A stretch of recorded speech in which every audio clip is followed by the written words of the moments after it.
It's locked.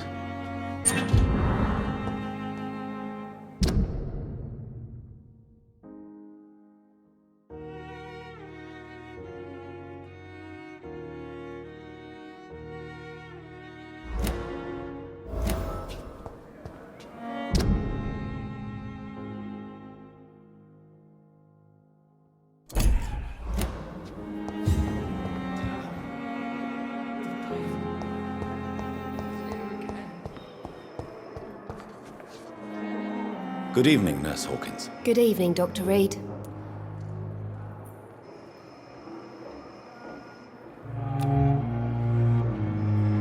Do you need medical help yourself, Nurse? I'm fine, really. I just need to sleep.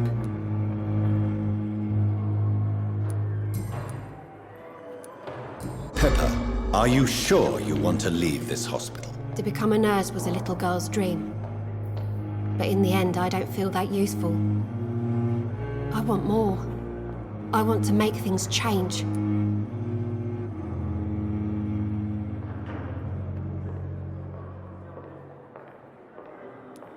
But you're doing something important here.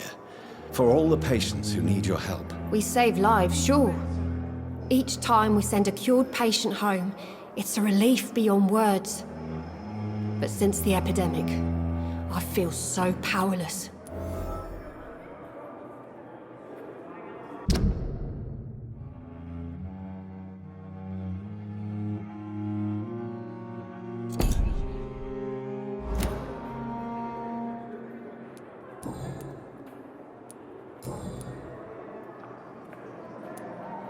How is the Pembroke staff coping with the epidemic? Well, not well. Milton, the ambulance driver, is even more grumpy than usual, especially concerning doctors.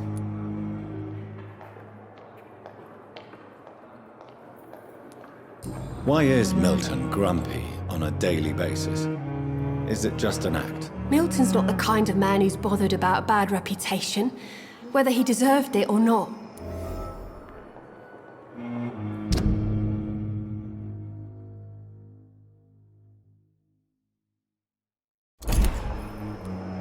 Why does Milton dislike doctors? I don't know. Just ask him. But be warned, Milton is not the chatty type.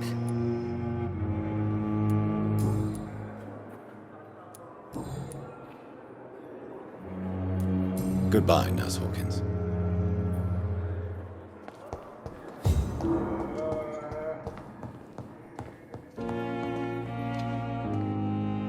Good evening, Doctor. I believe we're going to be working together. Dr. Reed. Dr. Swansea informed us of your arrival, but I could not dare to believe we'd have such good fortune. Such an honor, sir. Thank you. And you are? I am Thoreau Strickland, Dr. Thoreau Strickland. I'm a great admirer of your work, Dr. Reed. Please, could you tell me something about yourself? I'm a great admirer of your work concerning blood transfusion, Dr. Reed. I run my own experiments. I'm convinced it's the future. I based my technique on my mentor's research. He helped me perfect my method. What is yours? I'd rather not talk about it. For now, it's just theories and first approach.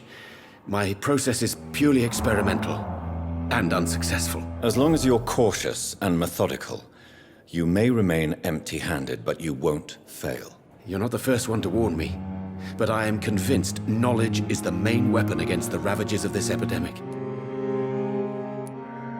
What made you choose to be a doctor? I'm not ashamed to admit you and your work have inspired me. I am honored to have the opportunity to work by your side.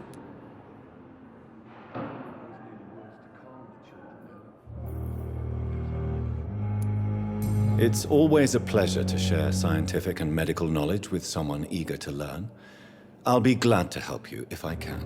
This epidemic may be the century's most terrible disaster, but I'm convinced that we, as doctors, are the only ones able to defeat it.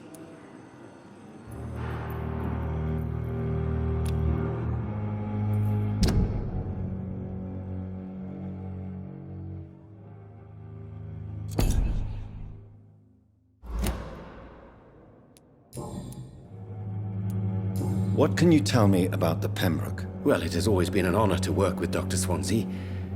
But with your arrival, I can't think of a better opportunity to learn about blood transfusion. Do you need help with anything in particular? Well, yes, maybe. I'm waiting for a batch of products I ordered for my personal research, yet my supplier seems to have vanished. Do you want me to play the errand boy for you? Oh no, Dr. Reed. But if you went personally to his shop, what with your reputation and all, he wouldn't dare to refuse the products I need. I see. Well, give me the address, for I may pass by if I have time.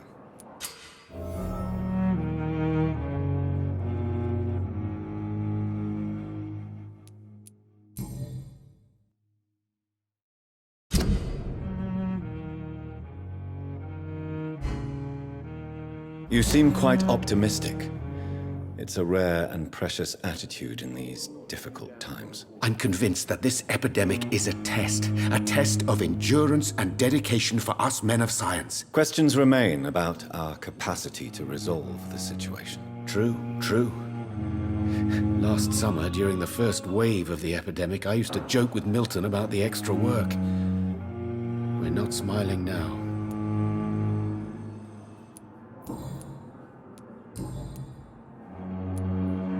Goodbye, Dr. Strickland. My sweet girl. Reads me like a book. I never did keep anything from her.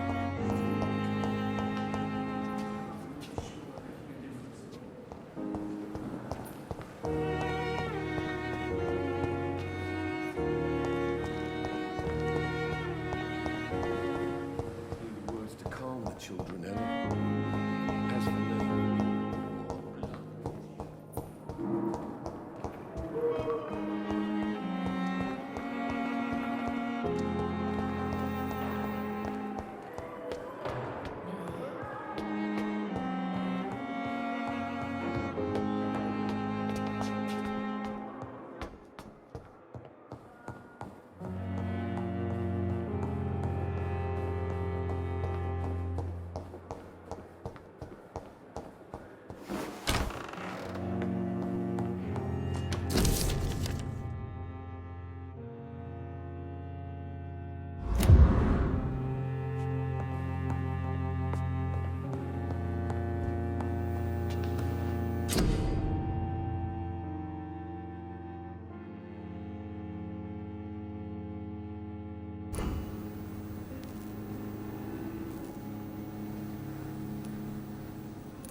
Good evening, sir.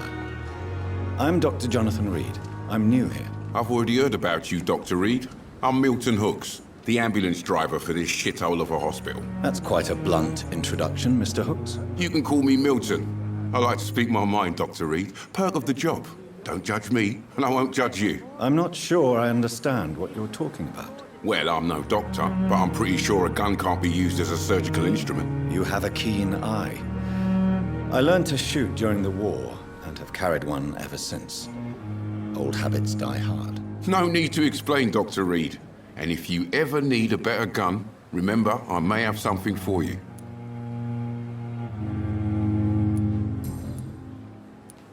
How is the situation around here? You want to hear the situation is all right?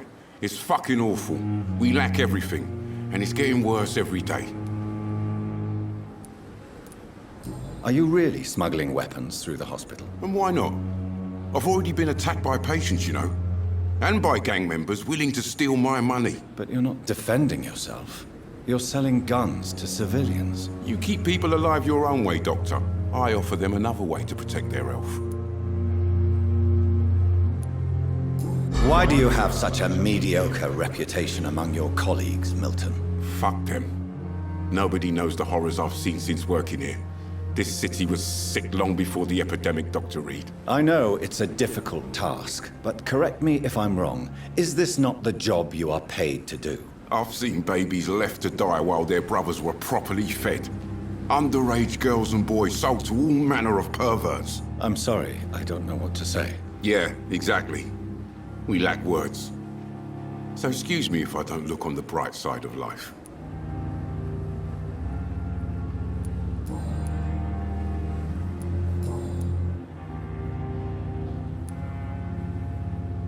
Do you know that Nurse Hawkins is thinking of leaving the hospital? That's not a surprise. We've talked about it already. Does it not bother you? Sometimes I think she may be right. We should run away while we can. Question is, where can we go? Where is it safe?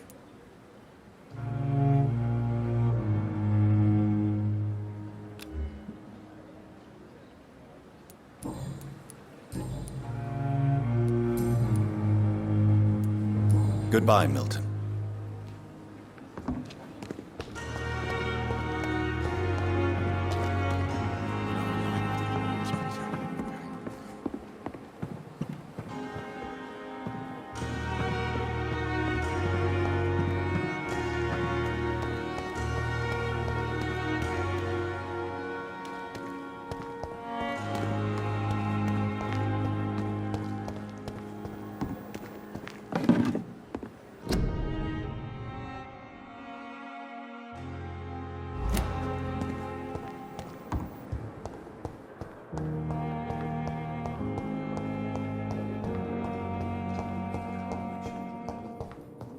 As for me, what a bloody idiot. Finally, you've returned, Doctor. Did you find anything of value? Yes, nurse. You've worked your first miracle, Doctor. Now, this patient here needs immediate treatment. Duty calls. When the storm has passed, I'll show you how to mix the remedy yourself with the same basic ingredients. Many thanks, Doctor. When you've finished, you ought to report to Dr. Swansea in his office. He's been looking for you. Seemed pressing.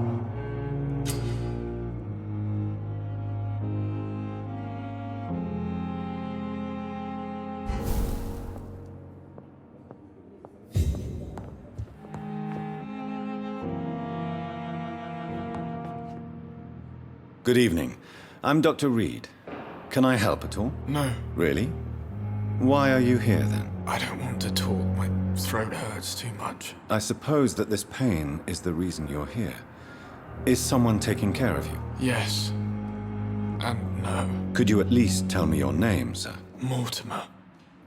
Mortimer Goswick.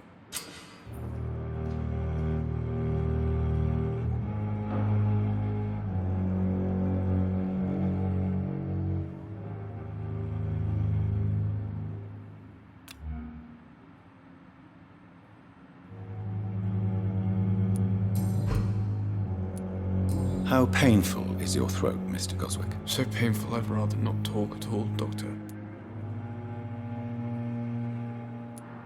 I'm sure you realize a doctor and his patient have to communicate, sir.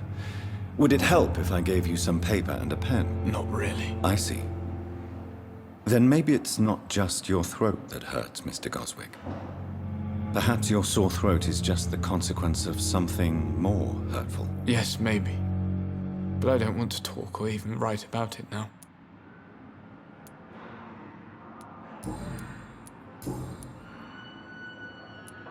Tell me about yourself, Mr. Goswick. I don't want to talk, Doctor.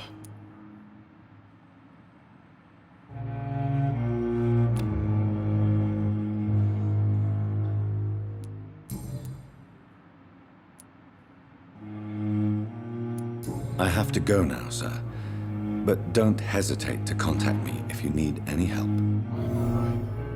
Don't waste your time with me. I will not let you down, my boy.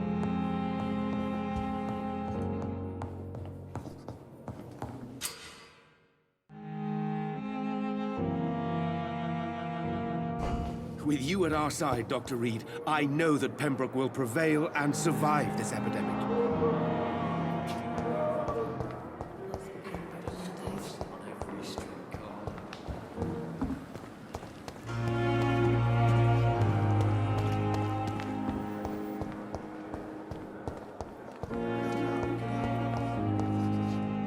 So many deaths.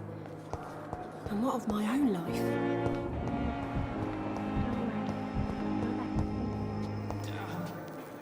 Good evening, Miss Howcroft. How are you tonight? I need blood, Doctor. Warm, rich, vibrant blood.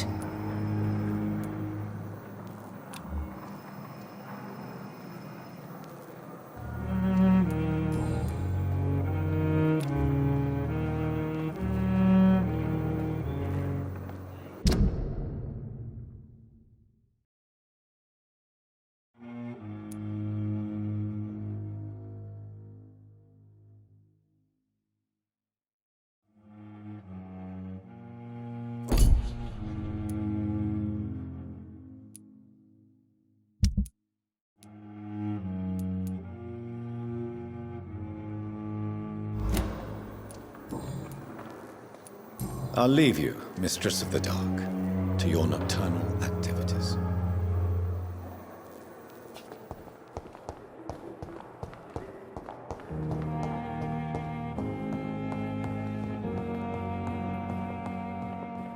Good evening, sir. Doctor. Good evening, madam. Can I help you? It's my son who needs you, sir. I'm Dr. Jonathan Reed. How can I help your son? I'm Beatrice Goswick, mother of Mortimer Goswick. Could you check on him, please, Dr. Reed? I've heard much of your talents as a physician.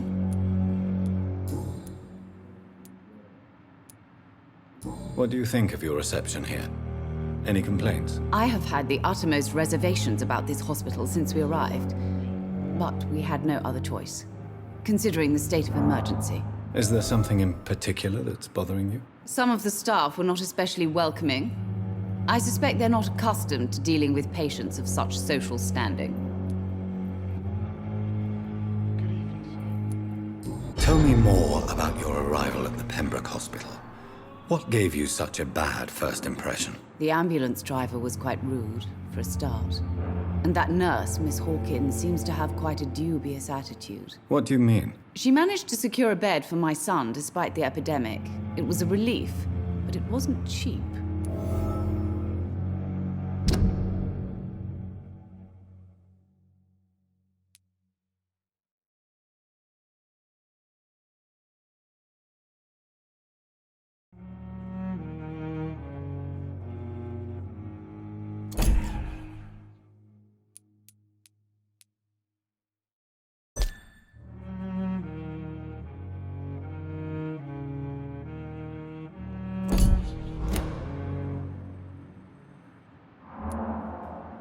She charged you for a bed? Yes, and I paid without question, considering the urgency of the situation. Don't waste your time with me. What can you tell me about yourself, Mrs. Goswick? Not much to say. Just take care of my Mortimer and I'll cover all the expenses. That's all that matters. Are you really that rich? Most of the patients here are of a more humble origin, if I may say so. Yes, thanks to my husband. May he rest in peace. I can cover any needed medical expenses. May I ask if you have an occupation, Mrs. Goswick? I'm a teacher by profession. I teach young women who are more ambitious about their futures than their families.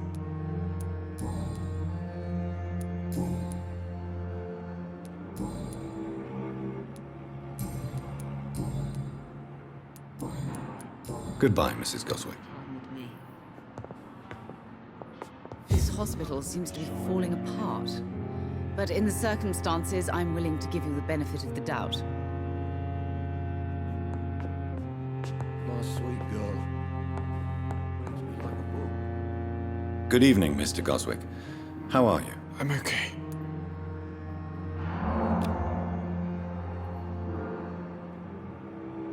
Do you need any help?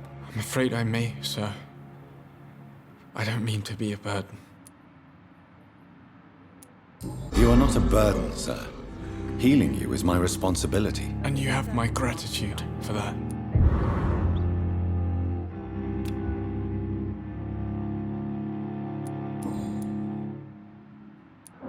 Why did your mother have you hospitalized here? She seems convinced this is a bad hospital. My mother just wants the best for me. She won't rest while I'm here. She'd go all the way to hell and back to help me. Pembroke Hospital may look unorthodox, but rest assured you're in good hands here. It's not me you have to convince, Dr. Reed. It's my mother. Is your mother bothering you? As your doctor, I can ask her to leave you alone if you would prefer. That's tempting, Doctor. But you have no idea what my mother is capable of. She would tie herself to my bed if you asked her to leave. How painful is your throat, Mr. Goswick? So painful I'd rather not talk at all, Doctor.